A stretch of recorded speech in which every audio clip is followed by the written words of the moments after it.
cracking? It's another episode of In the Lab with your boy T Hattie on the track, and we are back looking at studio aesthetics. Studio aesthetics is very important to me, especially. I feel that you gotta look as good as you sound.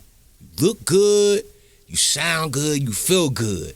Confidence is the most important key in laying good music. You gotta have confidence. So if I can make you feel like you feel special with my LED lights and vibe, I feel like the music is just gonna come out better, man. I mean, in the comment section, let's keep that algorithm nice and high.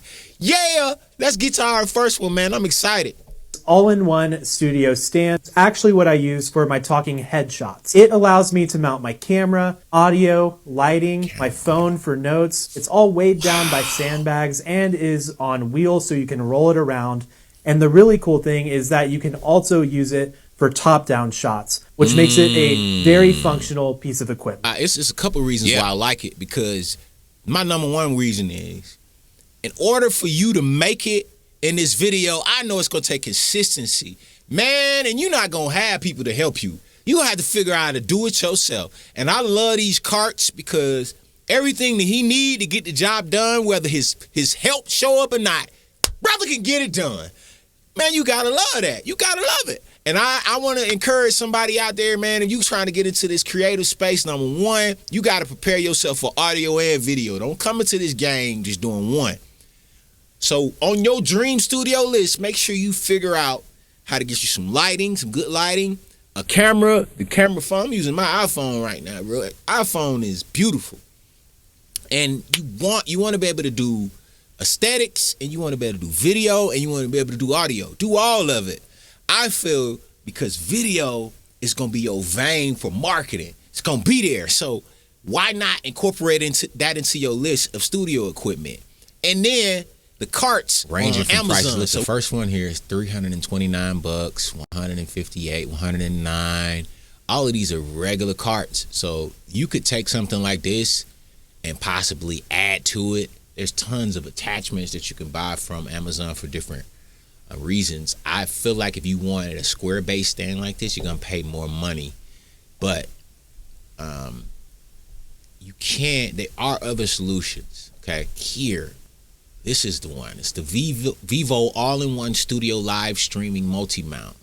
This thing is $79, the most inexpensive equivalent to what I showed you on the video. Yo, $79, and then the ratings are pretty good. 4.5 on the ratings. And then you got a mount for your light, you got a mount for your laptop, you got a mount for your phone. It just has 1, 2, 3, 4. Looks like it has 4 different arms where you can mount different things on. And I think that's pretty freaking amazing. I'll put the link in the description for you. And then hopefully you can snatch that guy up. That's what's up. I'm probably gonna snatch that. That's nothing. We gotta invest, man. Today I built this sound booth for my music studio. First I went over to Home Depot to do a fit check. Just kidding. I went over there to buy these foam panels for the flooring. And I had my dad help me with this because as you can see, these panels are like 4 times my size. This is me being dramatic and my dad not enjoying it. The booth came in 5 pieces, the sides, and then there's also a top piece. He needed to use this is nice, man. all the way on top, and then we just velcroed all of these pieces together, including the door. Wow. Checking out his handiwork. And his singing skills. La la la la la. Nice, man. I'm sitting in my vocal booth right now. But man, I could think back of the different things that I did to create a vocal booth. Bro, do you know? Man, I could do a whole series just on vocal booths. I really could. Because people do all types of things with vocal booths. And hers was executed quite well, I might say. Because I wasn't thinking that cool. Man, I remember I had an apartment. You know, this is a townhouse I lived in, man. I actually took a sheet and used those little push pins and boom. And I did it, comforters. Draped them from the ceiling. I got the king size. So it went all the way from the ceiling to the floor. And then I put me some light on there. Man, people got in there, man. They loved it. They loved it. But we talking about We talking about 14 years ago when I did that. So we had to graduate from that eventually, but hers, if you starting out, even if your space is like limited, man, I love the idea of a booth. Why? Booths help you to focus. My engineering area in the main part of my studio is bigger, but sometimes I don't know what it is. I can't focus. So if it's a certain task, like graphics or video editing, certain things I have to do that require like an extra additional level of focus, sometimes coming into the booth really helps. My keyboard is wireless, so it just comes in the booth with me. Then I also have a monitor switcher. Why do I have a monitor switcher? Because, let me tell you something.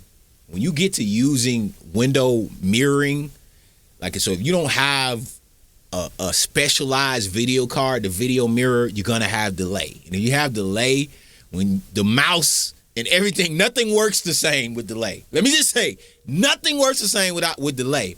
So I'm gonna put it up on the screen, man. I bought a monitor switcher from Amazon. The actual connection for it goes to the main computer and with the main monitor. And it just has 2 HDMIs. One input is for your actual monitor, and then one input is for wherever you need to switch it to. Man, I hit the button, walk inside of the booth, I get the same type of monitor reaction time that I would. So I'm telling you now, yo, get you a monitor switcher. If you want to have activity inside of your booth, get you a monitor switcher. Go to my dream studio setup, part 11. So if you haven't seen part 10, I put up the floaty shelves above my setup. And so now it's time to put up these hexagon wall panels. I like that. I'll be putting them above my monitors to fill the gap between the shelf. So the first thing I did is create a design that I liked and cut out some small squares of cardboard. Nice. And then taped them together and stuck them onto the back of the panels using the adhesive tape that came with it. I then added some LED lights on it as well, and then I was able to hang them up on the wall. I used the remaining wall panels to fill in the gaps. Bro. And so here's the final result. And follow to see part 12, and you're never going to see me again. Man, that's it. Layers. I can't explain this enough, guys. If you're doing video, if you're doing photography, if you're doing graphics, layers are so important, especially with LED lights, because it's so easy to just wanna, they come with the LED, come with the adhesive on the back of it. You just want to stick it everywhere, but that's not it. You need layers. It's like, a cloud panel has polyfill layered on top of the LEDs. So the result, even looking at the one in my hallway back here, the result gives you a level of what you can achieve. So make sure when you're putting together your aesthetics, you think about layers. You think about how it looks. Go stand in different areas, different corners of the room, and look. Why? Because confidence, man. You want people to feel great about recording. Check out the hexagons. Pretty dope, man. Pretty reasonably priced. Look at that 12-pack hexagon acoustic panels. 30 by 26 by 1 centimeter. It's really thin though. Really thin. $24 for a 12-pack. Then we got them. Sonic Acoustics has a 12-pack you can get. It's a 0.4 as far as the thickness, but they're $20 for a 12-pack. Oh, that thin stuff, man, will make you mad. It just disappoints you. It was too thin. So I seen one on this list that was actually an inch. I'm gonna go with the inch if I do pull this particular thing off. And then the LEDs, we know which LEDs we're gonna use. So bam.